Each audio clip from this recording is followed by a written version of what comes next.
जय हिंद दोस्तों। आप सभी का स्वागत है आशा क्लासेस डीएम पर। आप लोग अभी तक पढ़ रहे हैं मध्यकालीन भारतीय इतिहास का यह जो 17वां वीडियो आपको मिल रहा है और आज हम पढ़ने वाले हैं अपने इस वीडियो में भक्ति आंदोलन के बारे में। हमने अभी तक जितने भी दिल्ली सल्तनत पर वंश राज किए थे उनके बारे में अध्ययन किया। अब हम आगे जो अध्ययन करने वाले हैं वो है भक्ति आंदोलन का। तो क्योंकि बीच बीच में क्या हुआ, भक्ति धारा बही थी जिसमें लोग क्या था, पहले देखिए क्या था, युद्धों की ओर आकर्षित हुए, फिर धीरे धीरे फिर ध्यान में जा रहे हैं, फिर वो देवताओं की तरफ वो अग्रसित हो रहे हैं, फिर वो धीरे धीरे अपने अंदर भक्ति की भावना को प्रेरित कर रहे हैं और लोगों के अंदर ये भावना प्रेरित करने का काम भी कर रहे हैं। तो ये हम इसी काल में देख रहे हैं, इन्हीं के बारे में हमें अध्ययन करना है। कुछ लोगों का नाम जैसे आपने सुना होगा, चैतन्य प्रभु का नाम सुना होगा आपने, रामानंद जी का नाम, कबीरदास जी का नाम आपने, मीराबाई का नाम सुना होगा। इस तरह कई ऐसे शंकराचार्य थे, कई ऐसे राजगुरु हुए हैं जो हमारे देश में भक्ति आंदोलन के प्रेरणा स्रोत रहे हैं। तो चलिए दोस्तों, हम सभी शुरू करते हैं मध्यकालीन भारतीय इतिहास का यह 17वां वीडियो और आप लोग देख रहे हैं हमारे यूट्यूब चैनल आशा क्लासेस डीएम को। तो मैं दीपक कुमार आप सभी का स्वागत करता हूं अपने यूट्यूब चैनल आशा क्लासेस डीएम पर।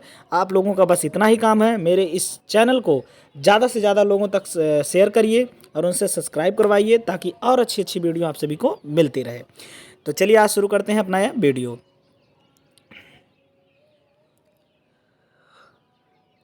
हम पढ़ने वाले हैं भक्ति आंदोलन के बारे में। भक्ति आंदोलन पढ़ने से पहले हमें जानना होगा धर्म किसे कहते हैं। धर्म का अर्थ ही होता है धारण करने योग्य। हमारी भारतीय परंपरा, हमारा भारतीय इतिहास आज से नहीं, बहुत ही पुराने समय से धार्मिक प्रवृत्ति, बहुत ही हमारी संस्कृति बहुत ही ज़्यादा उत्कृष्ट रही है। बहुत ही ज़्यादा हमारे संस्कृत की तरफ लोग अग्रसित हुए हैं। शायद यही कारण था कि हमारे देश में बाहरी आक्रमण काफ़ी ज़्यादा हुए हैं, जिसमें एक धर्म को लेकर, दूसरा यहाँ की जो संपदा थी, यहाँ का सोने की चिड़िया कही जाती थी भारत, उस ओर आकर्षित होने का काम किया गया। ठीक है ना। तो यहाँ हम देखेंगे कि सबसे पहले हमारे जो देश में सबसे बड़ा धर्म है हिंदू धर्म, उसका उद्देश्य क्या रहा। हमारे धर्म यानी हिंदू धर्म का उद्देश्य यह रहा है मोक्ष की प्राप्ति करना। मतलब इस जन्म और मृत्यु के जो चक्र में हम फंसे हैं, इससे हमें क्या प्राप्त कर लेना, मोक्ष की प्राप्ति कर लेना।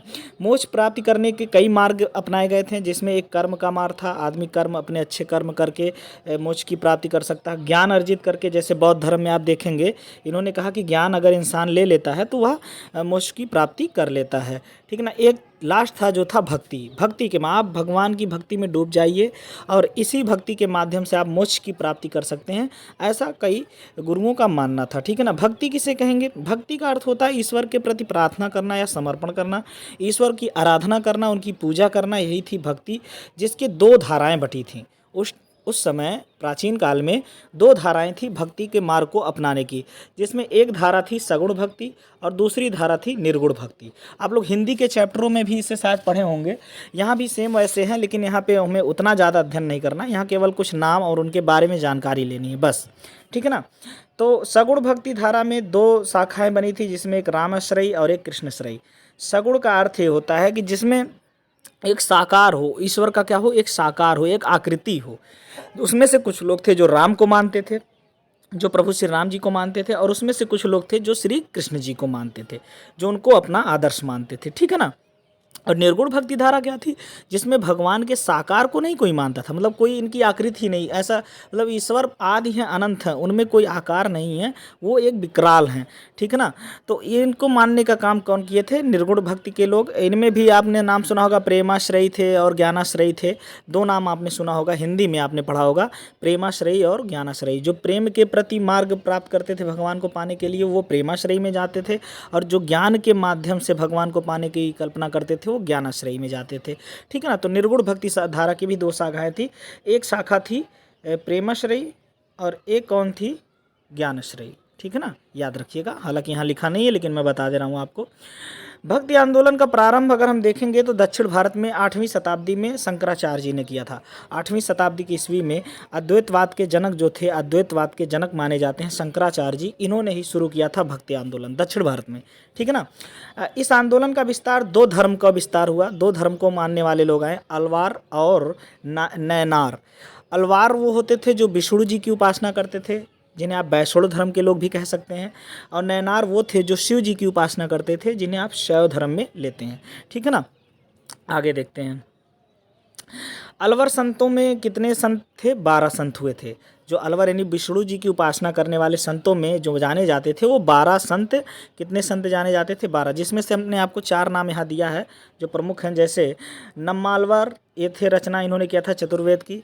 मधुर कवि जो थे, एक थे अंडाल, एक स्त्री थी, और कुलशेखर एक राजा था एक, वो भी इन संतों में आते थे, ठीक है ना। नैनार संतों की संख्या कितनी थी भैया? 63। याद रखिएगा जो हैं, देखिए यहाँ पे अलवार संतों की संख्या कितनी थी? 12। नैनार संतों की संख्या कितनी थी? 63। ये याद रखिएगा, ये बहुत बार पूछा गया, ठीक है ना। जैसे इनमें से कुछ नाम आपको यहाँ दिए हैं। निरुनान वर्षु रसु जो थे, निरुना उक रसु जो थे ये थे, और सुंदर मूर्ति थे, और तिरु ज्ञान थे, ये सब इस संतों में आते थे। कई नाम आपको मिलेंगे, ठीक है ना। तो यहाँ हम कुछ लोगों के नाम देखेंगे, कुछ प्रवर्तक जिन्होंने अपने मत, अपने एक सिद्धांत को प्रस्तुत किया था, उनका नाम हम पढ़ते हैं।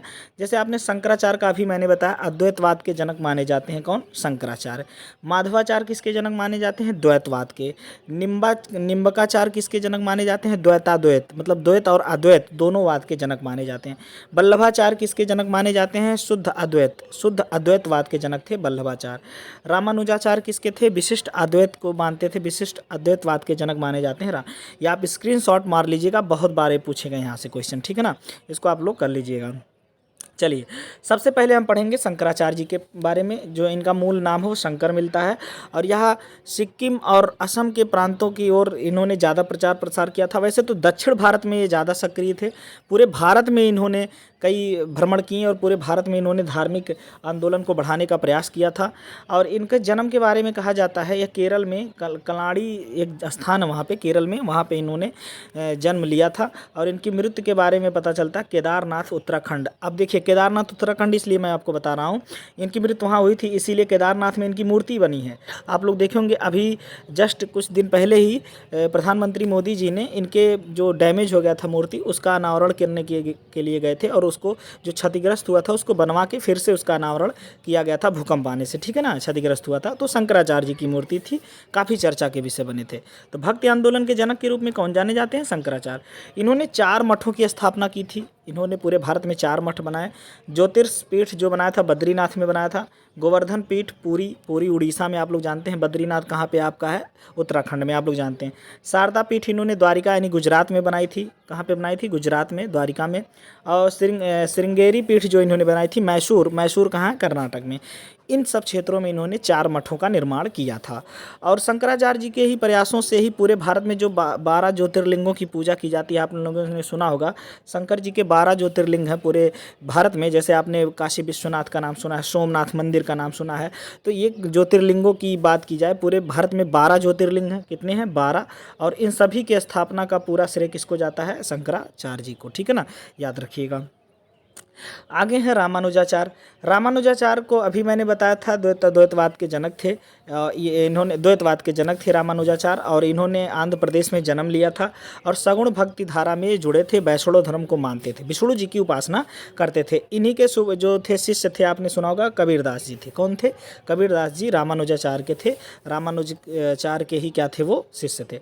इन्होंने अद्वैतवाद के विरुद्ध विशिष्ट द्वैतवाद के मत दिया था। इन्होंने अद्वैतवाद के विरुद्ध किसका दिया था? विशिष्ट अद्वैतवाद का मत दिया था, ठीक है ना। निम्बाचार्य के बारे में देखेंगे।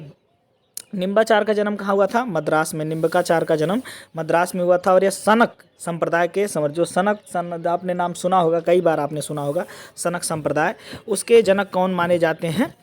निम्बकाचार्य, ठीक है ना। इन्होंने द्वैत और अद्वैत दोनों के मिश्रण द्वैताद्वैतवाद को इन्होंने शुरू किया था। और सगुण भक्ति धारा में या कृष्ण की भक्ति में डूबे रहते थे, ठीक है ना। या कृष्ण भक्ति धारा से जुड़े थे, और सगुण भक्ति की धारा में जो कृष्णाश्रयी था उसमें ये थे निम्बकाचार्य, ठीक है ना। रामानंद जी की बात करें, रामानुजा में मैंने आपको यहाँ गलत बता दिया। रामानुजा नहीं थे, कबीरदास जी इनके शिष्य नहीं थे, रामानंद जी के शिष्य थे कबीरदास जी, सॉरी, इसके लिए माफ़ करिएगा आप लोग मुझे। चलिए, इनका जन्म देखेंगे 1299 से इनके बारे में पता चलता है 1411 ईस्वी तक। और इनका जन्म प्रयागराज में हुआ था। कहाँ हुआ था? प्रयागराज। और ये ब्राह्मण परिवार से अटैच थे। भारत में अगर देखेंगे तो भक्ति को बहुत ज़्यादा इन्होंने प्रसारित किया था और सगुण भक्ति से राम भक्ति से जुड़े थे, मतलब राम जी की उपासना करते थे। कौन? रामानंद जी। जबकि वहीं कबीरदास देखिए निर्गुण भक्ति धारा से थे, लेकिन फिर भी इनको गुरु मानते थे, फिर भी इनको क्या मानते थे? वो गुरु मानते थे, याद रखिएगा। इनके 12 शिष्य वैसे थे जिनमें आप नाम सुनेंगे कबीरदास, रैदास, सेजा, ये पद्मावती, ये सब इनके शिष्य थे और हिंदी भाषा में ये काफ़ी ज़्यादा रुचि भी रखते थे। ठीक है ना। तो रामानंद जी के बारे में इतना आप लोग ख्याल रखिएगा। आगे देखेंगे कबीरदास जी के बारे में। कबीरदास जो थे इनके बारे में आप लोगों ने बचपन से ही पढ़ा होगा। 1440 ईस्वी से 1510 ईस्वी लगभग इनका टाइम पीरियड रहा और इनका जन्म देखेंगे तो बनारस में हुआ था, जो यूपी में स्थित है। बनारस आप काशी जानते हैं, काशी में जन्म लिए थे और इनके गुरु रामानंद, अभी मैंने बताया। लेकिन यह किससे जुड़े थे? निर्गुण भक्ति से, जबकि रामानंद सगुण से जुड़े थे। ठीक है ना। ये निर्गुण भक्ति धारा से जुड़े थे और हिंदू मुस्लिम की एकता की बात, यानी एक ईश्वर की बात करते थे। कबीरदास जी हिंदू मुस्लिम की एकता की बात करने वाले एकमात्र ऐसे थे उस टाइम के। ठीक है ना। कबीरदास के उपदेशों को किसमें संकलित किया इनके शिष्यों ने? बीजक में। किसमें सम्मिलित किया भैया?